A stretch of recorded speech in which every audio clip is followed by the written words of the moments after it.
So we brought the Jeep in for its final service, and they've given us another little Jeep to drive for the day while it has its final service. So we just thought we'd check in with you guys.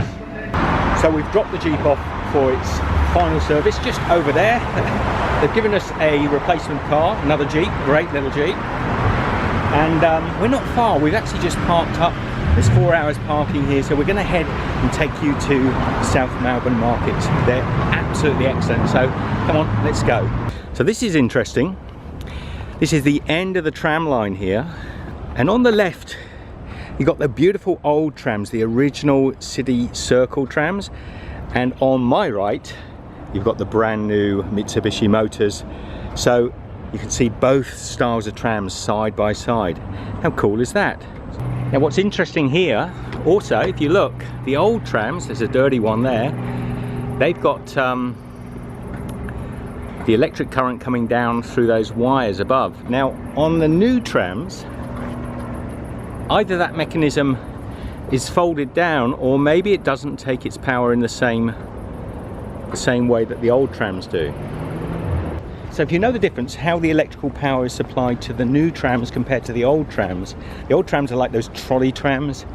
I really like them, but I know there's a plan over the years to get rid of all these overhead cables in Melbourne. Now a lot of people think they're ugly, they don't like them, but I think they've got a certain charm.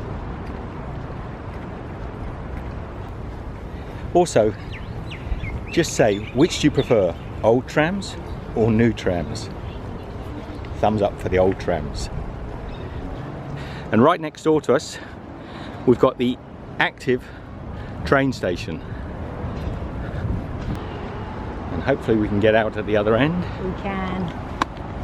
So it's a tiny little station, Montague Street, South Melbourne. So correction, I thought this was actually a train track, because look at the gauge of that track. So I thought that was trains, but the lad here has just told me this is still trams. I did wonder why there was no real sort of barriers to stop people walking onto the train track.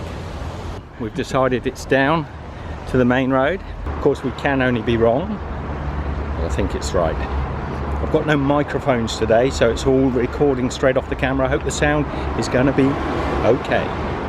And just take a look at this scooter. This is a BMW. It's the sort of scooter Michelle and I would love to have. Actually, I think if we ever lived in the city, this would be the sort of thing we'd drive. What are your thoughts? Let me know, comments. Is that a good model, BMW? It looks good.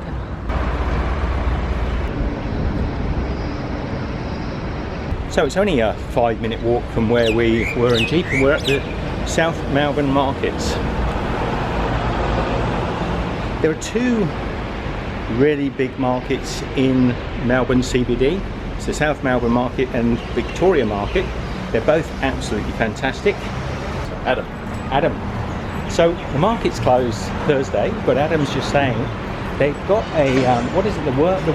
What do you describe it as? So it's just recycling green waste using worms. So vermicompost, organic vermicompost is probably one of the best fertilizers you could possibly ever use on your garden, because it's completely 100% organic. So this machine, this is my bad boy, the beast. It's called the Gaia machine. So what it is, it's a massive dehydrator. So everything else organic except for large meat. It does meat, it does all the fish offal, it does the coffee grounds, it does the citrus that my worms wouldn't be able to take. So about 240 kilos of fish offal goes into the machine. Then it's made up of your citrus, your pineapples.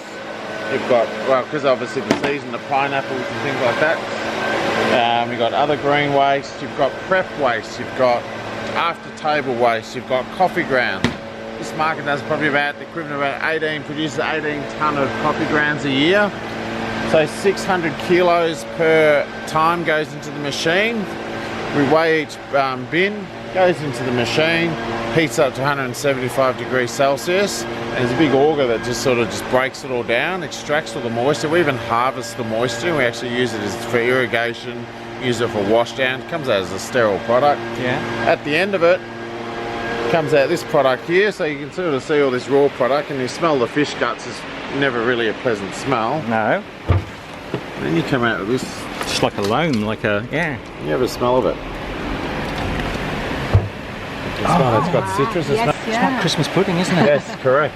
Because you do get sort of, you know, some of the recipe comes out smelling a bit like the Christmas cake and stuff. You'd almost want to eat that, wouldn't you? And this is 100, so it's equivalent of blood and bone, but without your additives. So it's completely organic matter that is converted, but the volume reduction is about 85–90%. Right. So you get 600 kilos that goes in and about 70 kilos that comes out. Right. We do about 450 tonne of organic waste that goes into this machine. Yeah. We bag it and we sell it back through the stores. It's called soil food. What it is, it's actually a slow release soil food, slow release fertilizer. So you plant on your plants, dig it in, and they're just replenishing all the nutrients that your actual plants are taking out of the soil as well. So, but yeah, and we've got a farmer that takes quite a bit of this. A farmer that provides, you know, fruit or vegetables and herbs and things to the market. So all that waste goes back through the machine. So again, creating that circular economy. So my latest is the oyster shells. We also recycle oyster shells. I don't know if you've been here, how recently you've been here, but two of our seafood mongers actually have oyster bars, especially Aptus, probably one of the biggest. Lovely. So their oyster bars increase. Obviously the sales of oysters increase. What does that provide? It's actually a byproduct.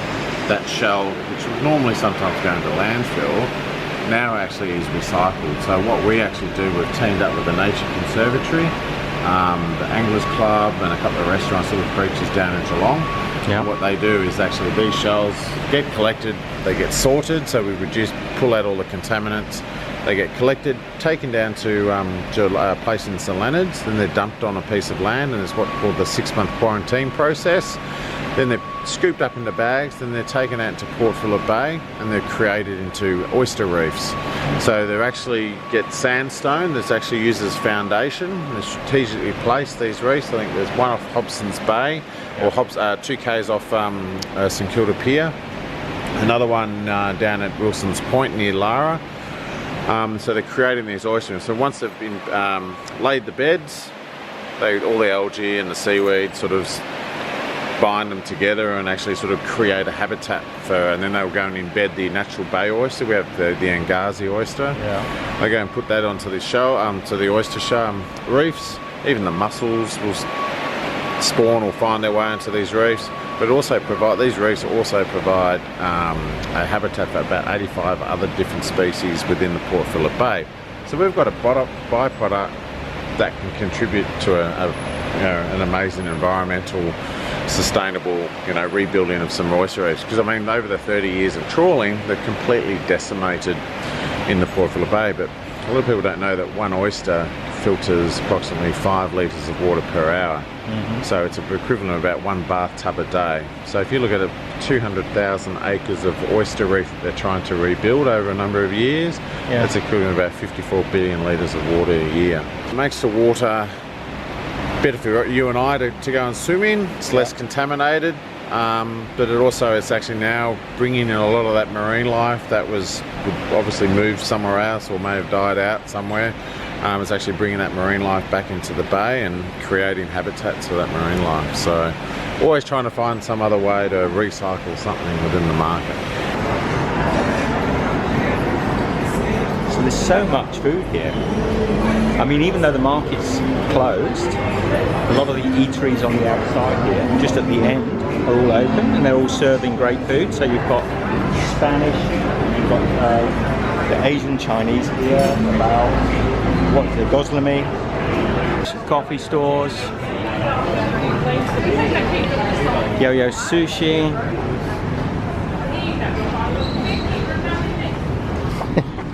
Hello, fella. Oh, sorry, mate. Got you up, did I? I just thought you looked so... Hello, Lucy. And she was just beautifully spread out, and I thought... and then, but she thought, somebody just drove Sorry, me. Lucy. I just want cats. Yeah. I'm so unloved. Yeah. Oh, yeah. So we promised you a trip around South Melbourne Market. Unfortunately, they were closed, but still we had some fun. Our meeting with Adam was fascinating. Hopefully I've captured some clips there. sustainability in the market. Pretty interesting stuff. Now this is what old Melbourne would have been like. This is pretty central now, but this is the old style Melbourneian houses, single story.